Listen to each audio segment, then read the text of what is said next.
Umewahi kukutana na mwanamke ambaye hahitaji kumpigia kelele mwanaume ili aheshimiwe? Mwanamke ambaye uwepo wake tu unabadilisha vibe ya chumba kizima, na hata akiondoka, mawazo yake yanabaki kichwani mwako kwa siku kadhaa. Wanaume wengi wanadhani mwanamke mwenye thamani kubwa, high value woman, ni yule mwenye sura nzuri tu au pesa.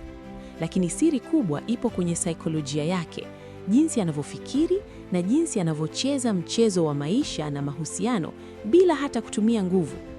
Leo nimekuletea uchambuzi wa kina wa saikolojia 7 za wanawake wenye thamani kubwa ambazo 90% ya wanaume hawazijui.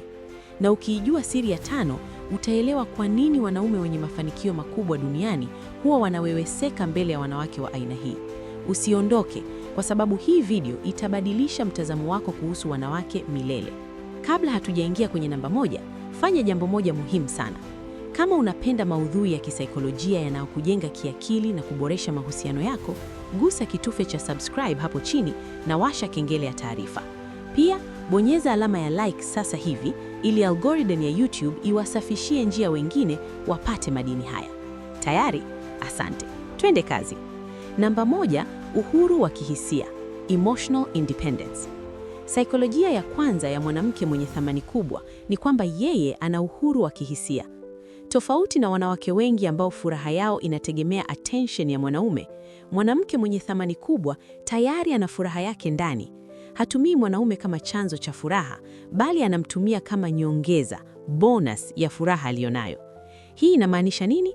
Inamaanisha hawezi kukupigia simu mara 50 kwa sababu hukujibu text yake kwa saa moja. Haingii kwenye panic mode ukichelewa kurudi nyumbani. Hii saikolojia inamtuma ujumbe kwa mwanaume kwamba nakupenda, lakini sikuhitaji ili mimi niwe mzima.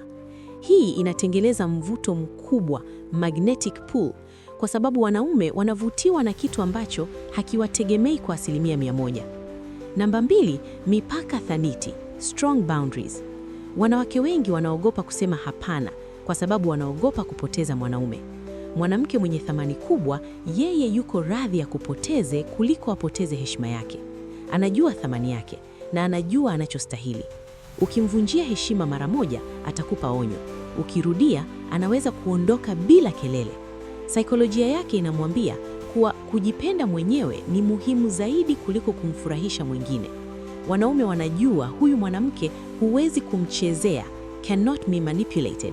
Hii inamfanya mwanaume amchukulie kwa uzito mkubwa tangu siku ya kwanza. Namba 3, hatumii uchache kutafuta kupendwa. Scarcity versus desperation. Mwanamke huyu hajawahi kuwa na tabia ya kukimbizana, desperation. Katika saikolojia ya binadamu, chochote kinachokimbizwa huwa kinakimbia. Mwanamke mwenye thamani kubwa haombi attention. Anajua jinsi ya kutumia saikolojia ya uchache, scarcity. Yeye ana maisha yake, ana hobi zake, ana kazi yake, ana marafiki zake.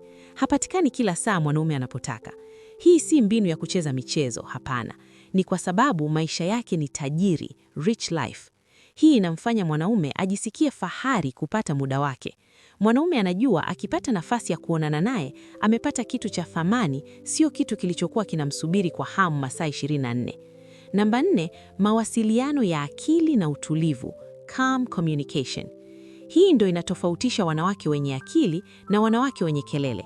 Mwanamke mwenye thamani kubwa ni mstadi wa mawasiliano, communication mastery. Akikasirika, hatumii matusi au kupiga kelele masaa 3. Badala yake, anatumia ukimya au maneno machache yenye uzito. Saikolojia yake inamwambia kuwa nguvu ipo kwenye udhibiti wa hisia. Mwanaume anapokutana na mwanamke ambaye anaweza kueleza kile kinachomuuma kwa utulivu na msimamo, mwanaume anajihisi kuwa na mwanamke aliyepepua, mature. Hii inaleta usalama kwenye mahusiano na kumfanya mwanaume awe muwazi zaidi kwake. Namba 5, kuwekeza kwake binafsi, self investment. Sasa tumefika kwenye ile siri niliyowaambia mwanzo. Saikolojia ya 5 ni kujiwekeza, self investment. Mwanamke mwenye thamani kubwa haishii tu kwenye kununua nguo nzuri na makeup. Anawekeza kwenye akili yake, brain, ujuzi wake, skills na afya yake ya akili. Anajua kuwa urembo wa sura una mwisho, lakini thamani ya akili huongezeka kila siku. Mwanaume mwenye akili anapozungumza na mwanamke huyu hapati tu vibe ya kimapenzi, bali anapata vibe ya mshirika, partner. Huyu ni mwanamke ambaye anaweza kukupa ushauri wa biashara, anaweza kukupa mtazamo mpya wa maisha na anaweza kujitegemea kiuchumi. Hii inamfanya mwanaume amuone kama hazina ambayo akiacha, mwanaume mwingine mwenye akili ataichukua haraka. Namba 6, usiri na faragha, mystery and privacy. Katika ulimwengu huu wa mitandao ya kijamii ambapo kila mtu anapost kila anachokula na kila anachovaza, mwanamke mwenye thamani kubwa anachagua kuwa na siri, mystery. Huwezi kujua kila kitu kuhusu yeye kwa siku moja. Hii inatengeneza a psychological hook. Binadamu huwa tunavutiwa na fumbo. Mwanamke anapokuwa na vitu vingi vizuri anavyofanya bila kuvipigia upatu Instagram, mwanaume anajikuta anataka kumjua zaidi. Usiri huu unalinda hadhi yake na kumfanya aonekane wa kipekee sana, exclusive. Namba 7, akili ya kihisia, emotional intelligence, EQ. Mwanamke mwenye thamani kubwa ana uwezo wa kusoma hisia za watu wengine. Anajua wakati gani mwanaume anahitaji kutiwa moyo na wakati gani anahitaji kuachwa peke yake. Hajihusishi na drama zisizo na msingi.